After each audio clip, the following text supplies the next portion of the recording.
Bible చదవటం మానేసాం, దీంట్లో ఉన్నవన్నీ మానేసాం చదవటం. మానేసి ఏం చేసాం? లోకాశలు. ఏ లోకాశలు? బతికే 60 ఏండ్ల కోసం మళ్ళీ ఈ 60 ఏండ్లో రకరకాల రోగాలు వేసుకొని దీని మీద నాకు ఆశీర్వాదం అని ఒక సాక్ష్యం. ఏంటి ఇవే ఆశీర్వాదం? ఇదా? ఏంటి క్రైస్తవుడు ఆశీర్వాదం అంటే పరిశుద్ధాత్మ అనే వరం ఎప్పుడు వచ్చింది? అప్పటి నుంచి నువ్వు వాక్యానుసారంగా నువ్వు నడుచుకుంటావు. ఎందుకంటే దేవుడు క్రీస్తును మనకు వరముగా బహుమానంగా ఇచ్చాడు. అలాంటి ఐశ్వర్యం, అలాంటి ఆశీర్వాదాన్ని వదిలేస్తే అలా. ఇవన్నీ చిన్న చిన్నవి. దేవుడికి మనం అడిగేవి చాలా చిన్నవైన దృష్టి.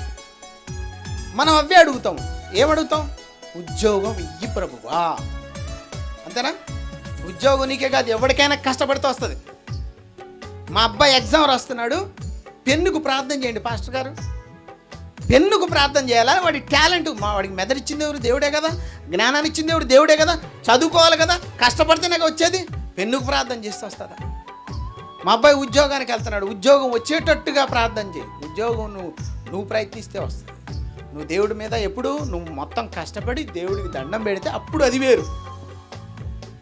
ఇవన్నీ ఏమైపోయినాయంటే క్రైస్తవ్యులను అమాయకులు చేసి బలహీనులుగా మార్చి వాక్యం లేకుండా అయిపోయారు. కనుక క్రైస్తవులకి ఇప్పటికి కూడా సంఘానికి ఎందుకు వస్తున్నామో తెలియకుండా చాలా భయంకరమైన పరిస్థితుల్లోకి వెళ్ళిపోయారు. అందుకే ఒక్కొక్కసారి చూసినప్పుడు బాధ, వేదన, కోపం అన్నీ కలుగుతుంటాయి.